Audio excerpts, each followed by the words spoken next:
আমি আমার দিক দিয়ে আমি বলবো, আমি যখন দেখেছি যে আমার পিছনে সাকিব আছে, আব্দুল রাজ্জাক আছে, দেখা যাচ্ছে যে আমি লং সময় খেলেছি বাংলাদেশে, তাই এখন দেখা যাচ্ছে যে আমার তো বেটার এরা দিতে পারবে, তা আমি ইচ্ছা করে কিন্তু সরে গেছি। এখন ওরা যদি ওই ধরনের চিন্তাভাবনা করে তাহলে দেখা যায় যে অনেক ভালো। তারপরে মনে করবো যে একটা প্লেয়ার এত আরামের জায়গা কেউ ছাড়তে চায় না, কারণ কি এত পয়সা কিন্তু মাশাল্লাহ এই ক্রিকেট ছেড়ে দিলে আর ভুলেও কামাতে পারবে না, তা এখন কেউ তো সরতে চায় না। তা আমি মনে করি এটা ম্যানেজমেন্টের চোখে পড়া উচিত, বিকজ এটা বাংলাদেশ টিম।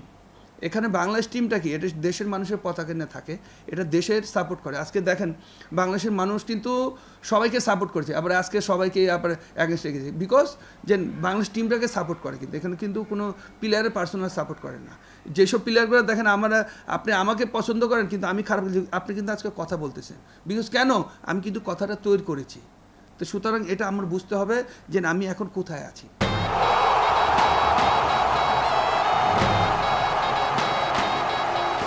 2007 থেকে খেলছি, বাট আমাদের এখন পর্যন্ত কোনো ম্যাচ উইনার বা পাওয়ার ক্রিকেটার ওরকম আমরা প্রডিউস করতে পারিনি। কেন?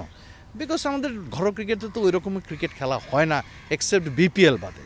সো আমরা এই জায়গাটায় করতে গেলে আমাদের আরও অনেক নতুন নতুন ইনোভেটিভ চিন্তা করতে হবে। আমাদের ওডিআর পাশাপাশি টি-20টা মাস্ট খেলতেই হবে।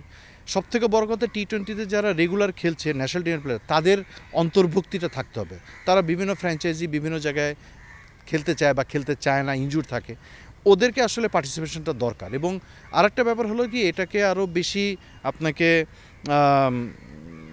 মানে প্রতিদ্বন্দ্বিতাপূর্ণ করতে গেলে আমাদের পুরো ঢাকা, বাংলাদেশের পুরো সব জায়গায় আমাদের ক্রিকেটটা খেলতে হবে।